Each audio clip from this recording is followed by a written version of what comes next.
Guru Brahma, Guru Vishnu, Guru Devo Maheshwara, Guru Sakshat Parabrahmam, Tasmai Sri Guruve Namah. Om Sagana Bhavadu, Sagano Punaktu, Sagaviryam Karavavahai, Tejas Vina Vadidamastuma Vishavade. Om Shanti, Shanti, Shanti. We will take up some of the Shanti Pada as well as a part of the Vedanta Darshana, because the Shanti Pada has got a very special significance. So this is one of them. So this is the 7th class. So as usual, we will take a few minutes to just to recollect where we are right now.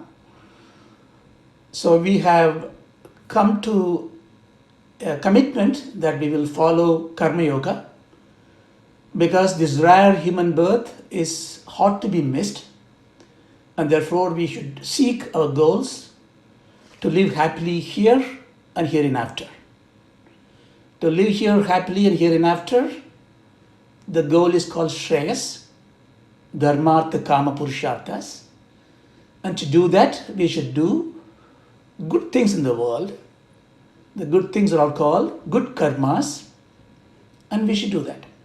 So we learned that one, and we are not going to go into that anymore. All of us are very familiar with what is good things in life and what we should do to create the virtuous credit called punya. Then we touched upon this vicious cycle of living happily in world after world after world is still a golden cage of entrapment. So how can I be free? Free as God and free in God. So that requires our pursuit to change from prayas to shreyas. Therefore, we had the Parama Purushartham called moksha or mukti. And then for the sake of understanding and to own that goal, we said mukti or moksha in our context is fulfillment, freedom, liberation, fear from all kinds of dread and despair. How wonderful it would be. Then life becomes a play. Leelaya Hridayavidam. Life becomes a frolicsome. Leelavati, Lalita. So when the life becomes a play, like you do an actor in a stage, even if it's a tragic scene, you perform very well because you want to make sure that you touch everybody's heart, but never feel unhappy about it. So the life has to be that. If you can lead a life like this, then we are muktas. So Shankara says, if you don't have that freedom in this life, what's the point of that? So we will have the Jivan Mukti, the liberation in this life. To do that, we say, Karma Yoga has to be followed. But then there's a question comes in. The moksha, the Parama Purushartha, why should I try for it?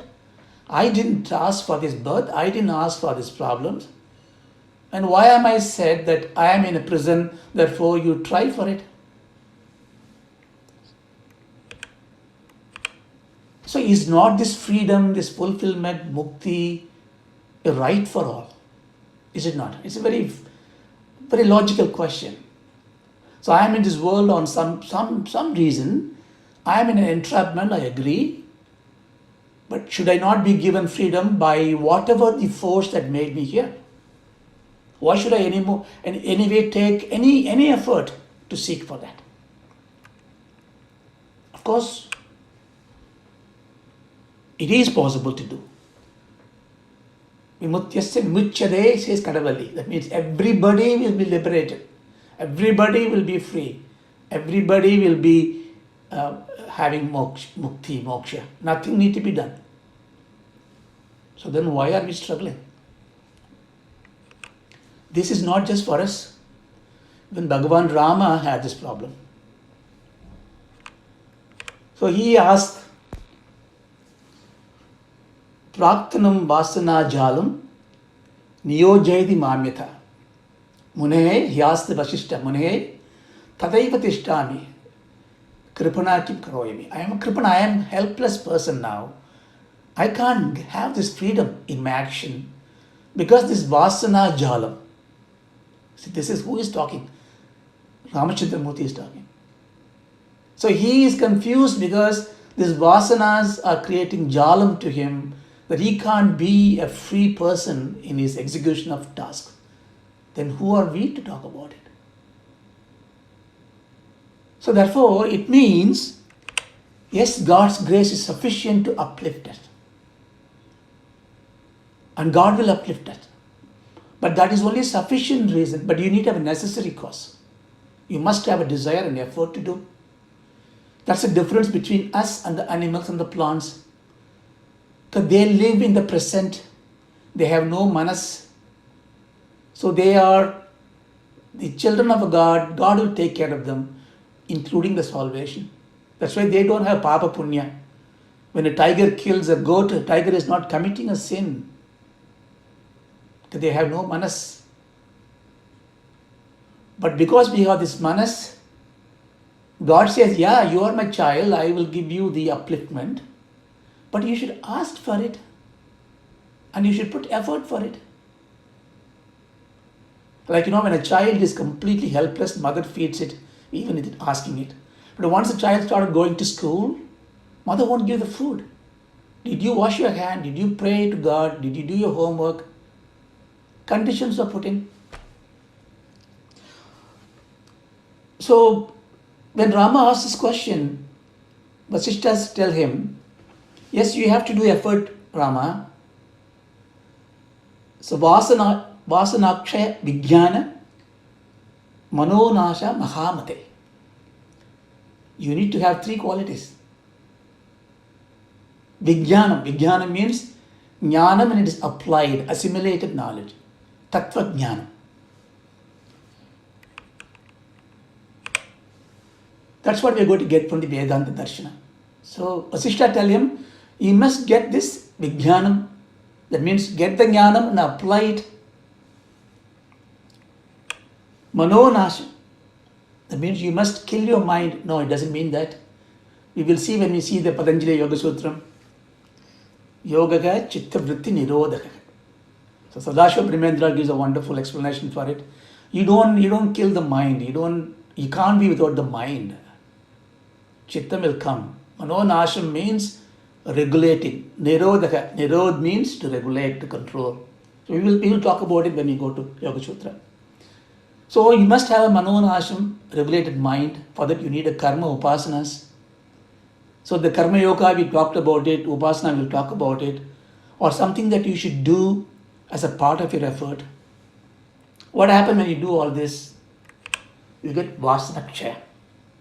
The vasanakshaya means all the papams, all the impressions of desires that you had, which is driving you now. How do I prove it? The proof is in your thought. You can't think about it. Thought will come and you hold. Then you will say, I thought so. You didn't thought so. Thought came in, you take ownership for it. So even the very thought comes to you as a vritti based on your vasanas. That's why satsangam is important. Satsangam is giving you the smoke to kill the weeds of mosquitoes so that you get the right vritti comes out. But when you do the tattva jnana as a vijnana and the manonasha through the karma yoga and upasanas, your vasana kshayam happens. Kshayam means finishing off, ending off. How do you do that? Samakalam chirapyasta. You must practice it for quite some time. So when we do the Vedanta Darshana, we look at the knowledge part of it, tattva jnana. But as Vasishtha says, vijnana, it has to be assimilated. To get this jnanam and to assimilate this, we need to prepare ourselves. This is the 7th class and we have not taken a proper script and gone there. Like this street magician, who is showing the snake fight with the mongoose. He will never show the fight. He will keep on talking. So I am conscious of that. We come to 7 classes, we have not taken a script. What is going on here? Script is very easy to take. But once you're prepared for it, It just comes like you. One reading will give you the essence of it. So it's not just one is going to help you. Just because you listen to Vedanta Darshana, take a book and read, you get Jivan Mukti. No, you have to have this three-part. So therefore there is a requirement needed. Like just now we discussed about Prahalada. So Prahalada tells him, so he has to Atmo Nityobhya Sutaya. Egashetrajna. So he says, Atma is within the mind. He is telling his father, it is Ekakshetrajna. He is the one who is inside. He is the Andaryami. So that means he has got this Manonasham, he has got the Vastanakshayam, he has got a Tattvajnanam. He has been listening from his mother's womb. So he is able to draw this Narasimha that he brought from the pillar.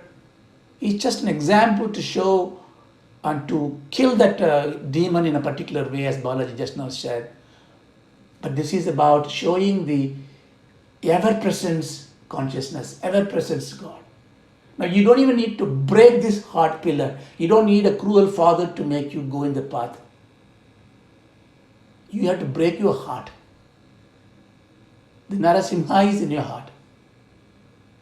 So that's what it is. To do that, you need to have this three-part. So that's why we said Tattvajnanam. Okay. But this knowledge is supreme knowledge. So we are going to talk about Manonasa anymore, Vasanaksham anymore. But you know that there are two things we need to find and practice it. You'll get a glimpse of it when you go to Yoga Sutras. Now we come back to the Tattvajnana. So this is a very sublime knowledge. Therefore, the tools that you have, the means that you have for this knowledge have to be the finest of the kind. So we've gone through it in a very briefly about the theory of knowledge, epistemology of this, of Vedas, and we say Shabda Pramana is the finest of the Pramanas for it. Now I labor this point now. I'm going to take you a little bit of thinking mode today, because we must be convinced when we read an Upanishad statement, when we read a Shastric statement. We should not have a samsaya. We don't have any doubt that am I reading the right text? Because you must have the shraddha that this has been a finest of pramana. So therefore, I am going to take the next few minutes to tell you certain facts why it is. So we talked about knowledge is eternal. Because if it is not eternal, if it is a fact, if it's a scientific fact, it is applicable to today's life, but we know it will very much change. But knowledge is eternal, therefore we're talking about the truth. So what is eternal means? Eternal means in simply continuity, is it not? So I'm only giving you a little glimpse of it. You can contemplate. I don't want to take into detailed abstract discussion, but I think you will enjoy it. So eternal means continuity. So knowledge has to be continuous. But our knowledge is not continuous. So what are we talking about? So let's have a quick recap. Why it is important? Because the knowledge, what is eternal, and how the knowledge is given should be the goal of the schools of thought that we follow. There are lots of schools of thought. The schools of thought we follow should be the one which take care of the constraint that we have in our pursuit. That's why I'm building this text now. So let's take many dimensions for continuity. If we do for time, then we can do for other parameters. Let's take continuity means timelessness.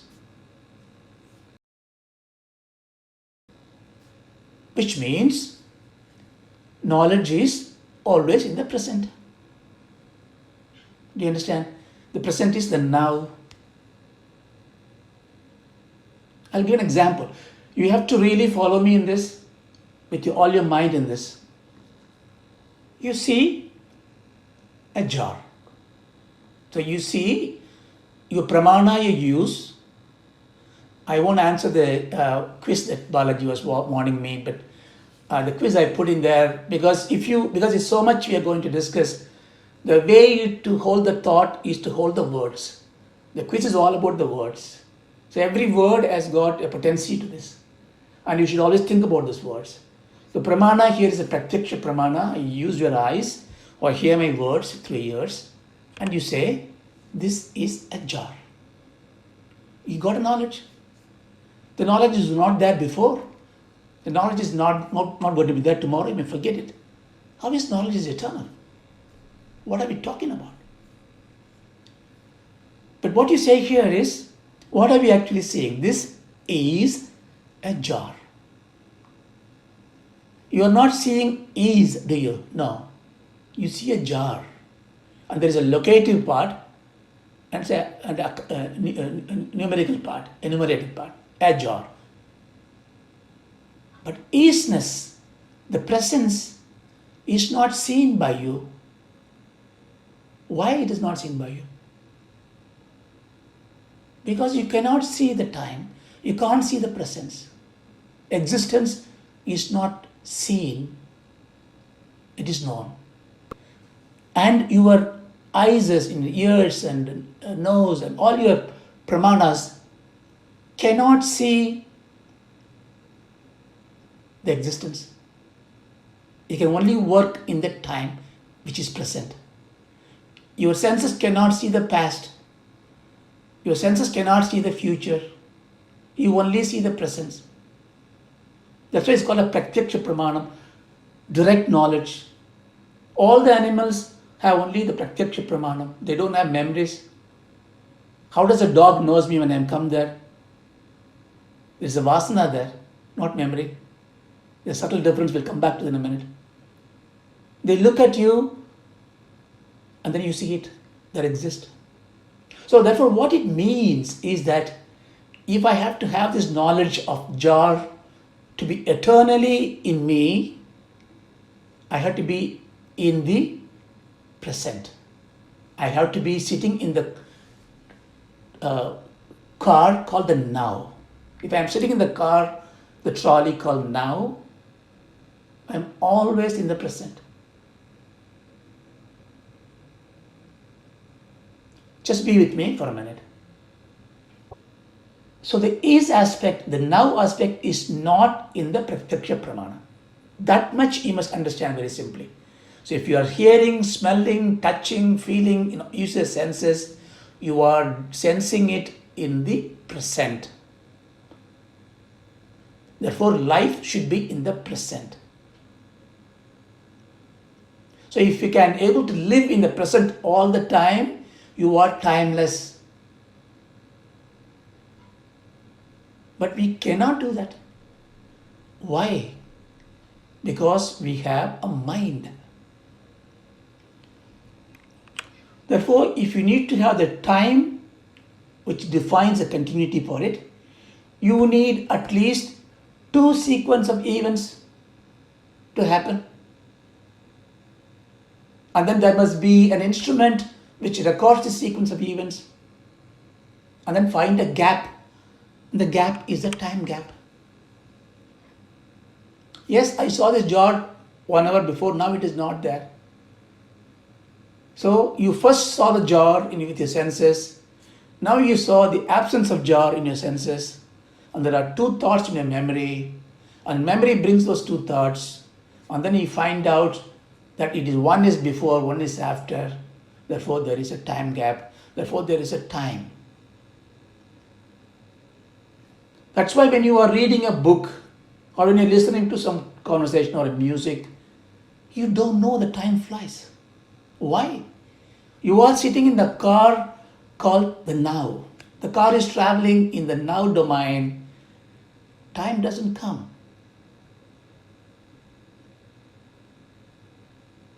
So the time is a point where the past and the future merges and there is a little line there. Thinner, thinner, thinner. The now is a very narrow path. That's why to be in the now, to be in the present, you must have a very focused mind. Because mind is the one who brings thoughts.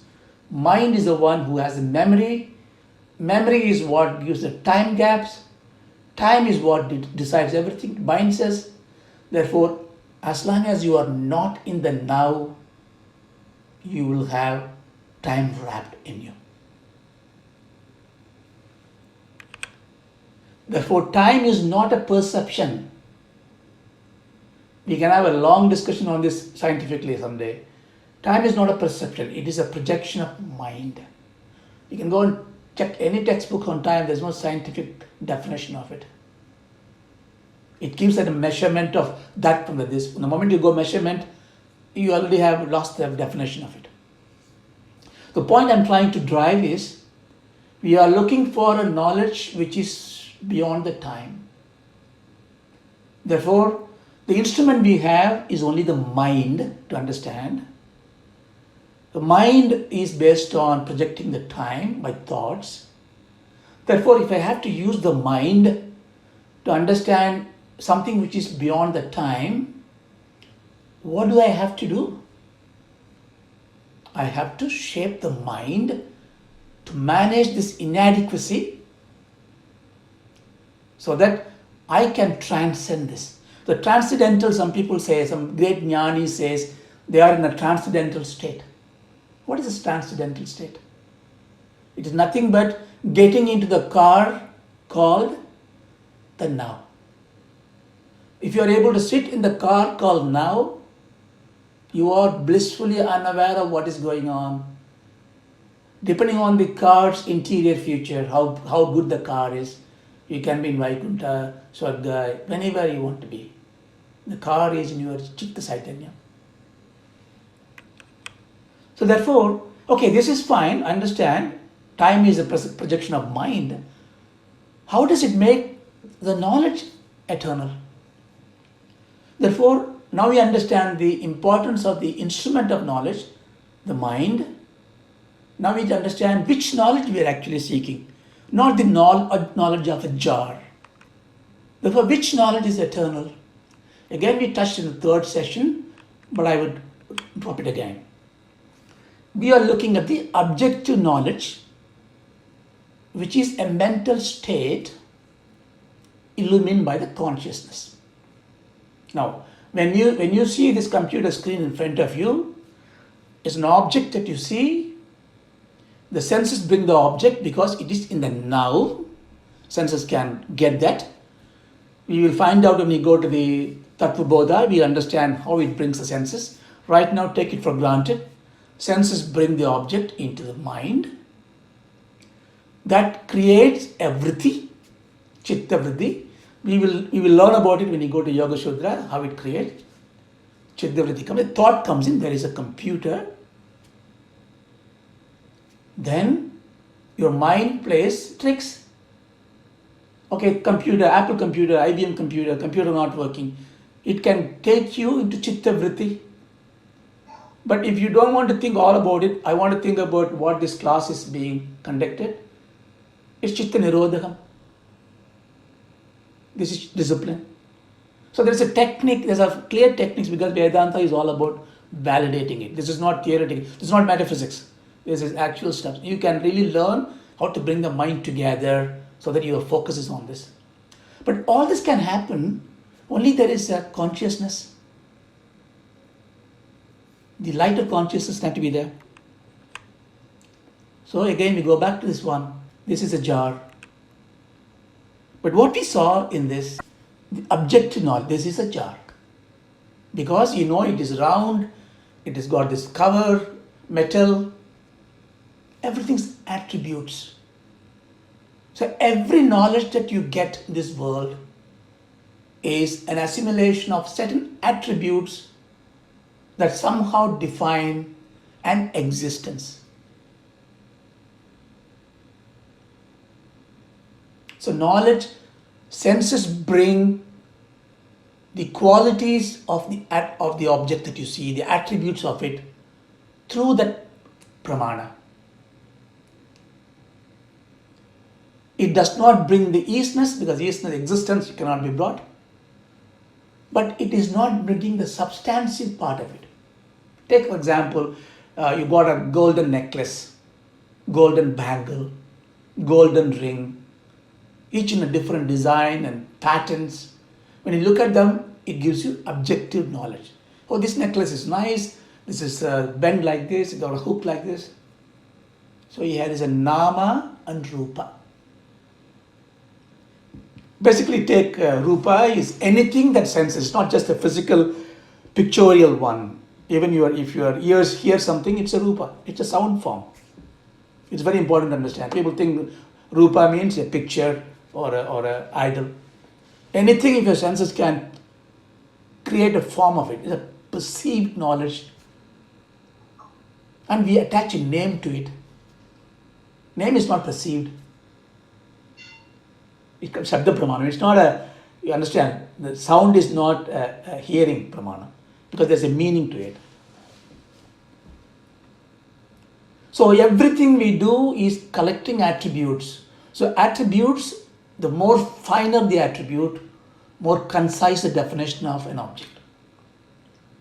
When you go to the Vedanta Darshana, we'll talk about it. When you want to define yourself, I can't say I am Raja, I am this person, blah, blah, blah. All these are attributes. I will find difficult to define myself without defining the attributes.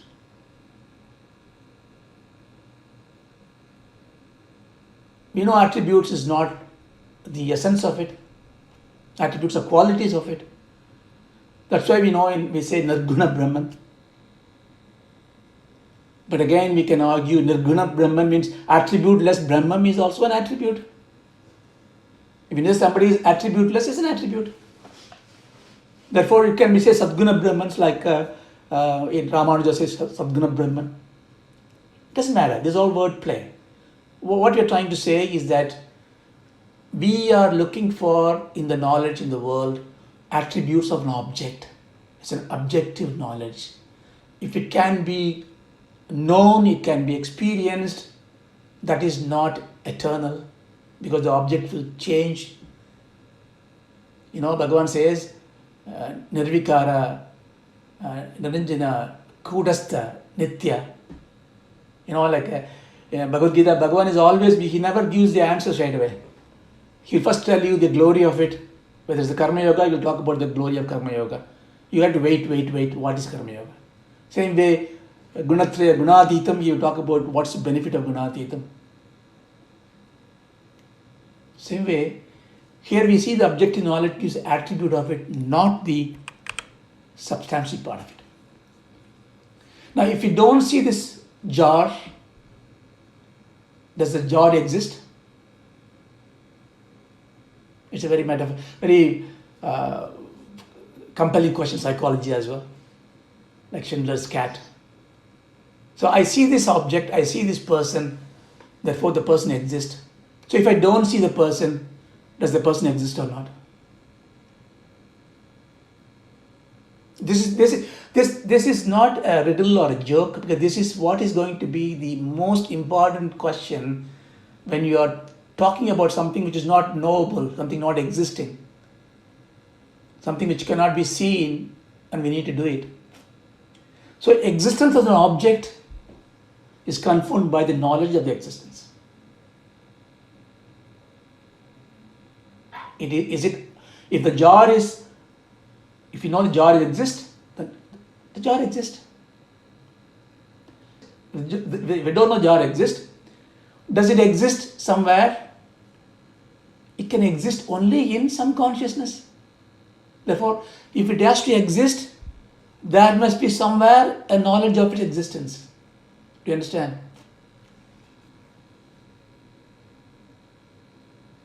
It may not be you. You may not see the jar. You say that when the cat closes the eye, the world doesn't end. If you don't see it, doesn't mean it doesn't exist. It is not in your consciousness. But it has to be in somebody's consciousness for its existence. If not. If it is not, what is it then? We call it in Vedanta Anirvachaniya. It cannot be explained, explicable. Because to know something exists, you must have the knowledge of its existence. But everything exists, this is what the Vedas says. Therefore, something that prohibits our not knowing the knowledge existence of it. So we get two results of it. If If there is an object and if it has got its own consciousness, there is no question at all. The jar, for example, jar cannot think it is existing. It has no consciousness. But that doesn't apply to you and me. You don't need to be known by anybody that you exist. Why? Because you are consciousness. You go back to the dark room example. In the dark room, the lights are off, you don't see anything. Nothing exists because there is no knowledge exists in you about the objects. But there's nothing to show, prove it to you that you exist because you are a conscious being. Therefore, if there is something conscious all the time, it is always exist. Chat Chit. Therefore, when you are seeing something outside of you as an object existence, if you don't see it, then there is an ignorance. Therefore, that ignorance have to be taken away. You need a light of consciousness needed. So now you see, we are shifting the focus, what we call knowledge. I think it's a lack of proper English word I'm using this. Basically, what we call jnanam is that which gives you the objective knowledge of the world by throwing the effulgence of consciousness. But it does not need to show you that you are consciousness. This is the problem. This is the solution, this is the problem. The problem because it does not show you that you are consciousness. Therefore, you are blind of yourself. But that consciousness knowledge is what we need. So when you say that consciousness is always eternal. Because when you say knowledge of a jar, it's an objective knowledge. Knowledge of a book, objective knowledge. Knowledge of a God, objective knowledge. But the knowledge without any off is jnanam. It's just a pure chaitanya. So I labor this point because this is the essence of jnanam we are looking for. Therefore, we need to understand you're going to have a very challenging part. We already put a challenge that time is a concept of mind. You're going to have more challenges coming. You need to prepare for that. So this therefore comes from different schools of thought. So therefore we know what we want. We know what kind of a knowledge we need.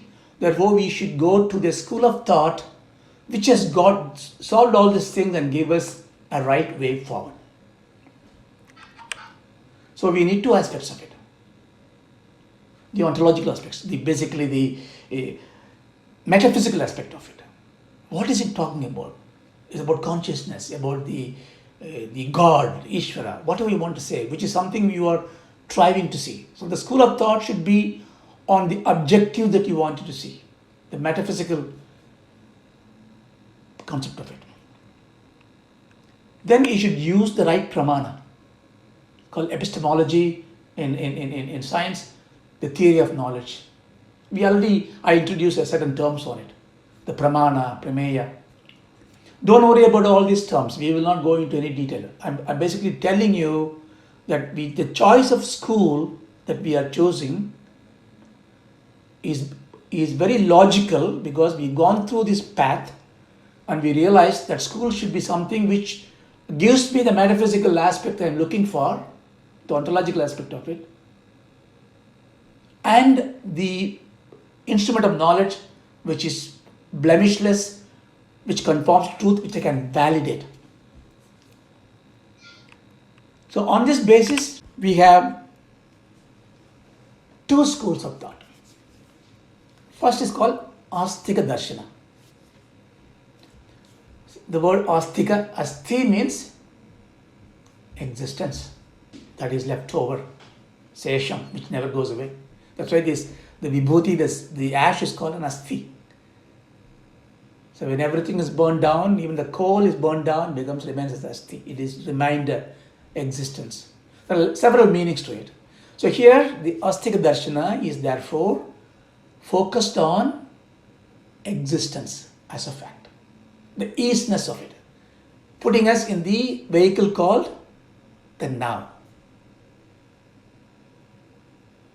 See, this is, you must really appreciate when you understand it, the insight of it. It is making us, it is giving us abhayam, fearlessness. As we grow older, we are afraid about our health and death is the biggest scaremonger and everything.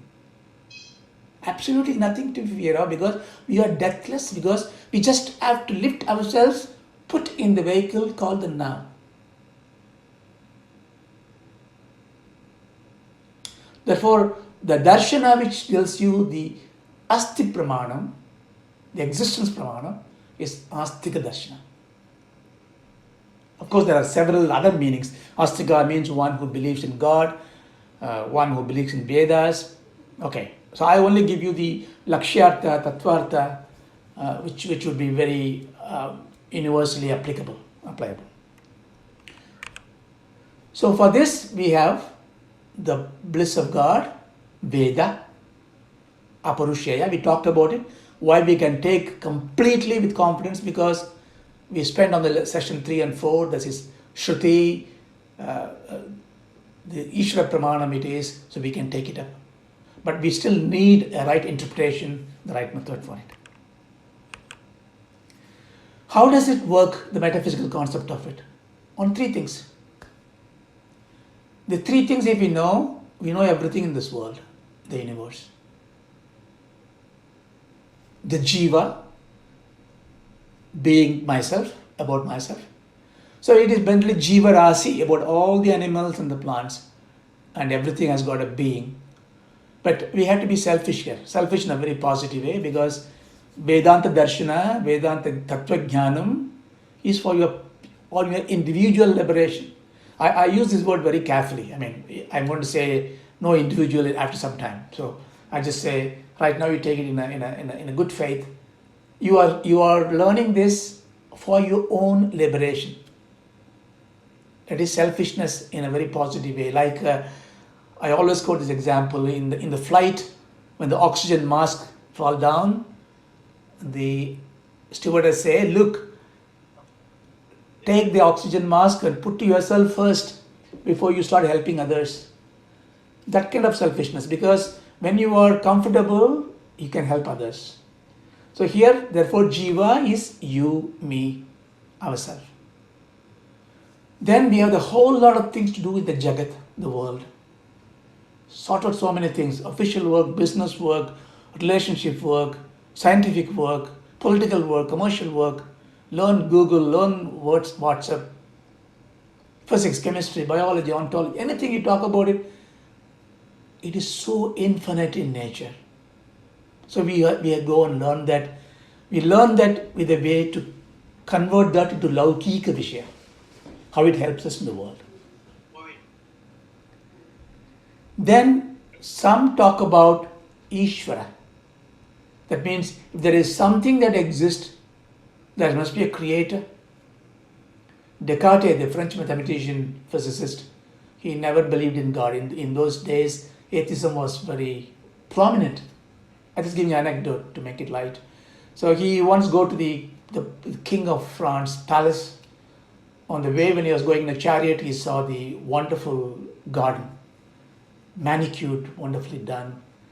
And then he asked the king, beautiful garden that you have, and who made this? King said, no, it's all there. Now, how can it be there?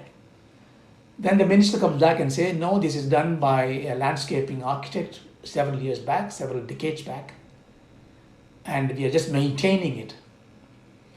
Descartes, before that, had a paper wrote about against the religious beliefs about atheism.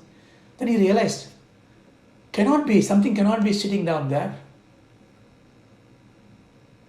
A very interesting one in Edison's life. You might have read this one in the net before. Edison goes in a train as an old man, and he was reading a Bible, and somebody comes and sits in front of him and say, he was watching, very curious. He's a salesman selling technology products, and he looks at him and say,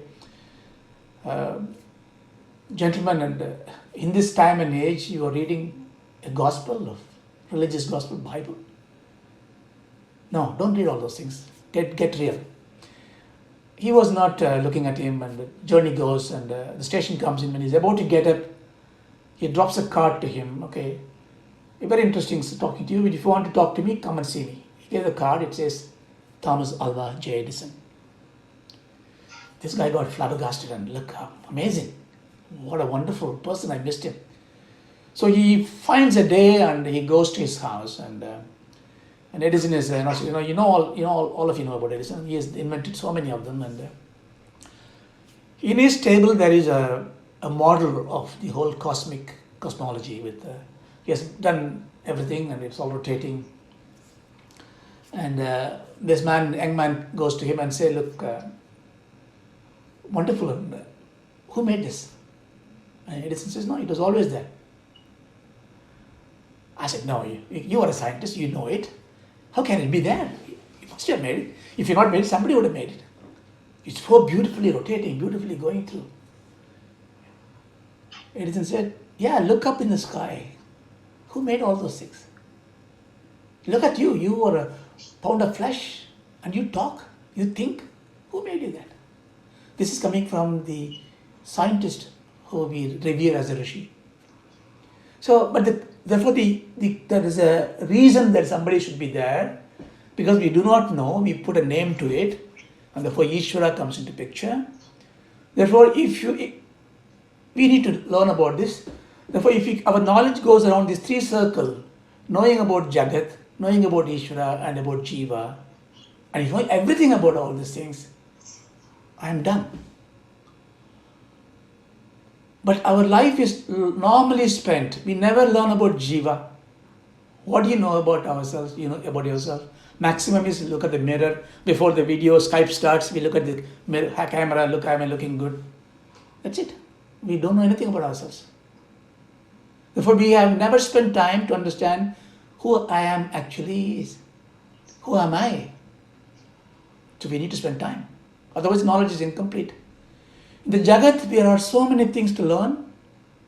It never ends. We never learn objectively the truth. We only learn facts. Therefore, we only have to learn what is needed to survive in this world and stop learning anything anymore. This is a Maya. That's why when you are in the WhatsApp and the messages comes in, it takes you away in so many things which are interesting, enticing. Kama Purushartha, it makes you happy. Fine, do that. But you need to moderate, because you need to have time for thinking about yourself. We got now 45 minutes and now 1 hour on Sunday. Thank you for that. But that's not enough. Then when we know these two, we should know about Ishvara, God. Again, we need to have some truth. So anything that gives you all this is called Untitled Darshana. But like whatever I said, many of you would have thought in your mind, no, it is not correct. I learned differently. Yes, definitely. There are different ways of saying these things. Therefore, there are different schools of thought. Depending on the time these teachers came in, their veracity, their intensity of arguments are very different. Therefore, they made schools which appear to be different. Everybody below that made all this kind of a nonsensical diversion to it. Like Buddha, for example, Buddha never said Sunyavada. Buddha was quiet. Dharmasila, who was sitting next to him, could not get an answer. Therefore, he implied. There are two ways of exegesis. Exegesis is by bringing the true import of knowledge. There is an opposite. You can read everything and bring your own interpretation of it. There are lots of schools of thought with their own interpretation. So in Veda also, there are a lot of different schools of thought. Not everything is the same. So what do I do? Which one I choose?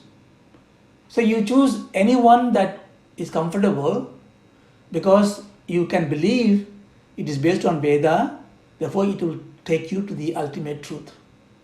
So we are going to take certain decisions in these sessions of which path we are going to go, but don't think you are missing out. So like suppose you are traveling in a journey from Delhi to Kashmir or something, in a beautiful train journey. And you see, destination is not important, journey is important. This is the point we're missing it. Many people go into, I want to get moksha, I take a shortcut and read all this and miss out the fun of life. The journey has to be important. You must see the mountains, the trees, with the hope that your sojourn takes you there. But when you are going a journey and somebody takes a bus route, somebody takes a ship route or a flight route, and you take a train route, if you are worried about, look, had I gone by the bus, I would have seen a different view. Would you close your eyes, not seeing what you have? That would be very futile and not very right. Therefore, it does not matter which path you choose, which school you follow, enjoy it. Because that enjoyment gives you the truth. And when you have time and go back and read or understand or listen to some other teacher giving you or some other school of thought, you will not confront that. You will complement that. You will reassure your thinking. Because the truth is one, ekam satyam. You can say in so many different ways. So therefore, you have to make a decision. You must have the belief that you are going to Astika Darshana. We are going to learn about these three bubbles. You must understand there are different ways of interpreting. If you take Bhagavan's sloka, one sloka of Bhagavad Gita, there are 2,000 different interpretations. You will not waste your time arguing who is right, but you will enjoy the elixir of essence, the truth of it, because argument, interpretation is the fallacy of the mind. We are not looking at the mind. The mind is an instrument to us. So there are those who do not understand, do not accept Astika. So don't think there is no God, no Veda. Go back to our definition of Lakshyartha. Existence is not taken as truth. They do not believe in existence. What does it mean? Simply tells you that one day you'll just forever gone, you'll be empty, you won't be there. Therefore you prepare for it. Now, does it comfort you? Does it make you inviting to go to that school of thought? If everything is not there, everything is just randomness, and you are just being there, what's the point of that? Then why should there be a social order? Why should I worry about right and wrong? If I'm just a blip of imagination, the randomness of it, why can't I just enjoy life? That risk is there. Therefore, some of the teachers who believe the Nastikavada put some discipline, brought ethics and morality to that. Don't take that nothingness to be a guide to be totally liberal and uncontrolled. So therefore, the schools which take the empirical knowledge means knowledge from the world, your intuition and the perception of the what you can experience in the world, based on objective knowledge only. So for them, there are only two things. You are individual, yes, and there's a world. Some of those schools, they say, yeah, by the way, it looks a little bit uncomfortable. We can put some goals to the jivas that you follow certain disciplines, be a good person, do nice thing, do dharma, do karma. Now you may say, look, this dharma and karma, are they not from Vedas? Yes, they are from Vedas. That's why I don't say Nastika means not Veda. Let's take the assumption Nastika means not believing in eternal existence. They do borrow certain terms, concepts from Veda, but they use it to convey their understanding. So therefore, if you follow those leaders, they are asking you to become a perfect being. Fantastic. It's the right step to go. But perfect being to where? Towards some place where nothing exists, collapse. Therefore, you have a temporal reality and make the temporal reality as a perfect one as much as possible. Well, it doesn't motivate me much. If everything is temporal, my fear of death still exists. The fear of wastefulness still exists. Fear of why am I doing all this still exists.